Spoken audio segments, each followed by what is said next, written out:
ناظرین، وہ مینار جو دنیا کو کبھی روشن نہ کر سکا۔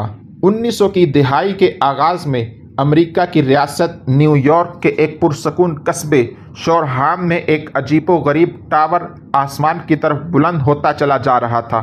یہ کوئی عام سی عمارت نہ تھی، یہ ایک دھات سے بنی گول گنبد والی ساخت تھی جو کسی خلائی مخلوق کے مشن کا حصہ معلوم ہوتی تھی۔ مقامی لوگ چپ کے سرگوشیوں میں بات کرتے کہ شاید یہ ٹاور موسم پر قابو پا سکتا ہے یا شاید انسانوں کے ذہنوں تک رسائی حاصل کر سکتا ہے، لیکن دراصل حقیقت ان تمام اندازوں سے کہیں زیادہ حیرت انگیز اور خوفناک تھی۔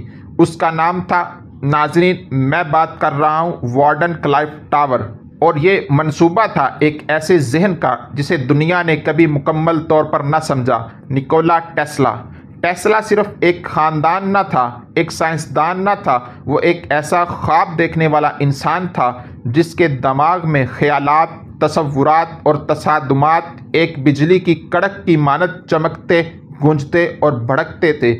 وہ دولت، شہرت یا طاقت کے ارد گرد گھومتا نہیں تھا، وہ انسانیت کی توانائی کو قید سے آزاد کرنے آیا تھا۔ بجلی کو ہوا کی طرح بے لگام، زمین کی طرح وسیع اور روشنی کی مانند عام کرنے کا خواہاں تھا۔ وارڈن کلائف اس کا وہ عظیم منصوبہ تھا جو دنیا کو بدل سکتا تھا اگر دنیا نے اسے مکمل ہونے دیا ہوتا۔ ٹیسلا کا خواب تھا کہ بجلی کو بغیر تاروں کے زمین کے اندر ہوا کے ذریعے سمندروں کے پار ایک کونے سے دوسرے کونے تک منتقل کیا جا سکے۔ کوئی بل نہ ہو، کوئی کنٹرول نہ ہو، کوئی کمپنی درمیان میں نہ ہو، صرف زمین، آسمان اور انسان۔ شروع میں سب کچھ ٹھیک لگتا تھا۔ ٹیسلا اس وقت کے سب سے مشہور ایجادات کرنے والوں میں شمار ہوتا تھا۔